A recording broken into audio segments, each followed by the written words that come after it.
William Doherty from KNON Radio, the video section. We're down here at the City Hall looking for several groups.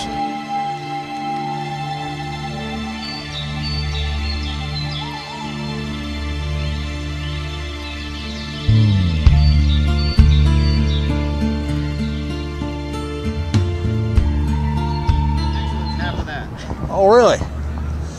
I see. Either I'm cockeyed or you're science guy, but there you go. Perfect. There you go. That looks good. Nice young lady with a march against Monsanto. Care to tell us your story? You can hold the mic. It's all yours. Well, first of all, I'll give my name. It's Cindy Freeling. We had a march today. It was a march against Monsanto. And it was for everybody to come together to take a stand and make a statement against GMOs in our food supply, on our farms. This was a worldwide, global march. It started, actually, the first one was 12, 18 hours ago in New Zealand. They held the first one, then it went to Australia, Japan, and it has been working its way across the globe. We had, I'm not sure how many people. I know how many people were signed up to come. There were several thousand people that signed up on Facebook that was without kids, and of course there were other people. And of course it is moving across the globe. Hawaii, I believe, will be the last march.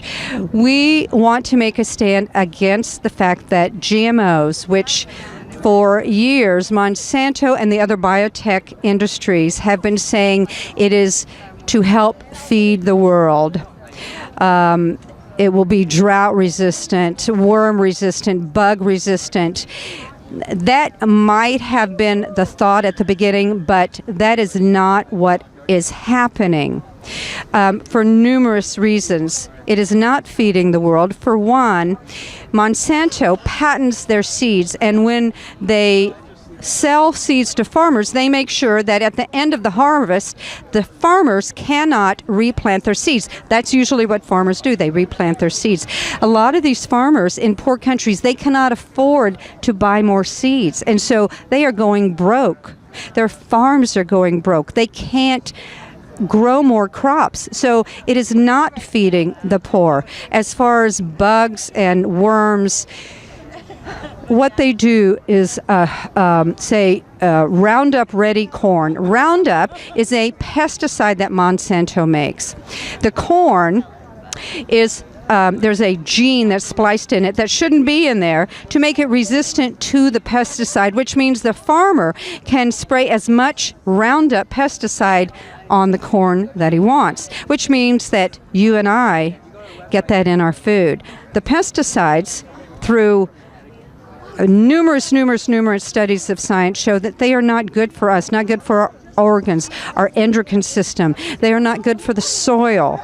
They deplete the soil of nutrients, which means that all the corn that is grown on that land, it is losing nutrients. Plus, unfortunately, there's now superbugs and superweeds that are resistant to the Roundup.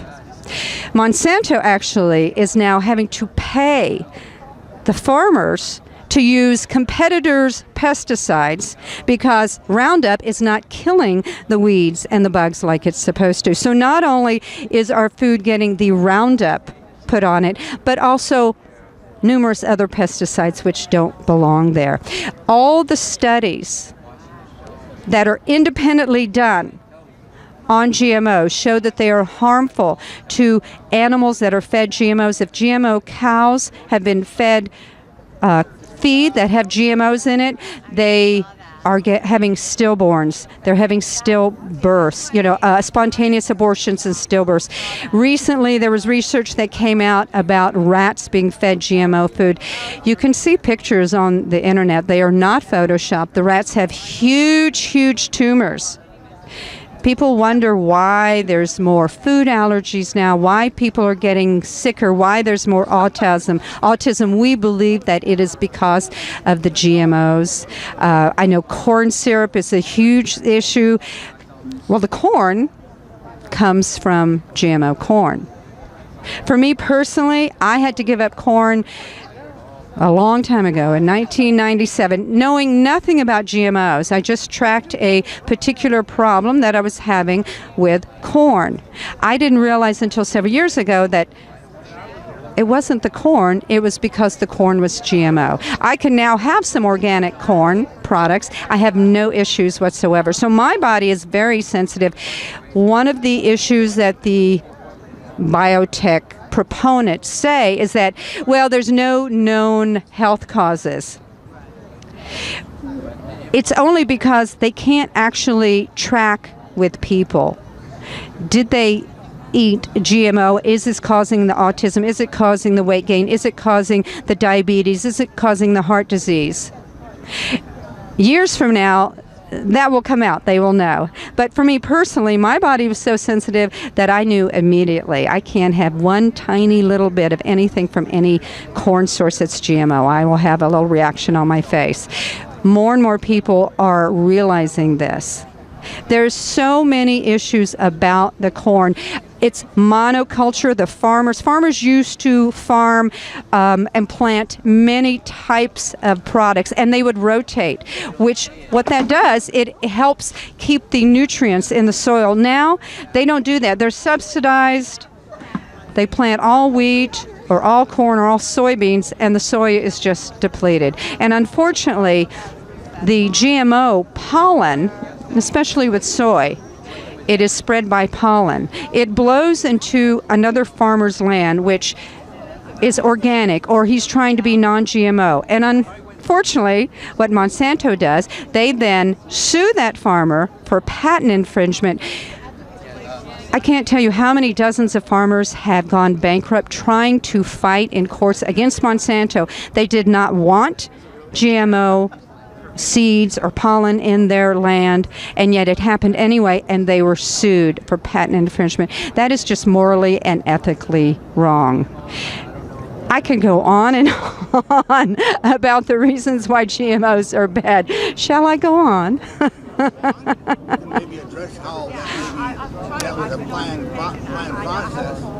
I'm sorry? Well, if you know you got the lawyers and whatnot, you let your pollen go there, and then you get to sue these other. Well, what Monsanto does, they take, say, corn or soy from another farmer. They go over and take it and test it. And if it shows that any of it is GMO, then they sue them. So it's just morally and ethically wrong. They're not only immune to the law, and a lot of farmers have gone to court and unfortunately lost. More and more farmers are trying to take them to court. At one point, they're going to start losing, but as such, unfortunately, it hasn't really happened yet. And as far as being immune to law, Monsanto, because it is a revolving door with our government, the FDA, the USDA, a lot of the people that work in the FDA have worked for Monsanto in the past. When they leave the FDA, they go back to Monsanto. Michael Taylor, who was appointed the food czar of the FDA, which is a very high position. He's the food czar of the FDA. He used to be one of the head lawyers for Monsanto and a lobbyist for Monsanto. So he is certainly pro-Monsanto. When GMOs were originally approved as the same as everything else, so they wouldn't have to be labeled. In other words, the FDA said they are no different than the other foods, so they wouldn't have to be labeled. George Bush Sr. put some people in the FDA to get that approved. So it is a revolving door. There is numerous legislation going on. Actually, this gentleman asked me about being immune to the law. Just recently in Congress, this is your representative, and you need to call them and tell them this is not what you want. Congress passed, it's called it was dubbed the Monsanto Protection Act. And what basically that means is that even if courts of law says that more research has to be done on this particular GMO, and you have to wait until that research is finished. You know, the Environmental Protection Agency usually has to go through a long process of assessing how it affects the plants around it, the soil, the land. Basically, the Monsanto Protection Act says that Monsanto can ignore any court of law Even if they say that they're not supposed to plant, they could ignore it and go ahead and plant anyway. So if you're asking me who's immune to the law, right now it's Monsanto. The legislator just squashed an amendment the other day in the current farm bill that it basically was saying that individual states could make their own GMO labeling law. A lot of states are trying to do this. It was defeated in California because of the money that was put in by the biotech companies. They just really spread a lot of misinformation, and people that don't know about GMOs unfortunately were duped and voted against it. But this was just squashed in the legislature just the other day. They usually release it on Friday afternoon because people don't pay attention on the weekend. And what it did, it defeated the amendment that said states could make their own GMO labeling laws. So unfortunately, your representative is not really working for you anymore. It's not working for us. It's working for the corporations. The lobbyists pay them a lot of money.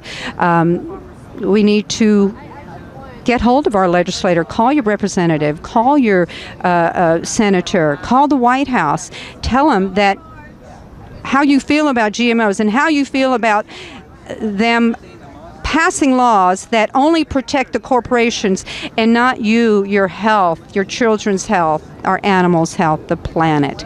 That's really what you need to do. You need to be diligent. You need to be proactive, because if you're not, the planet is really going to die. A lot of the pesticides that they use are killing off the bees. They know that.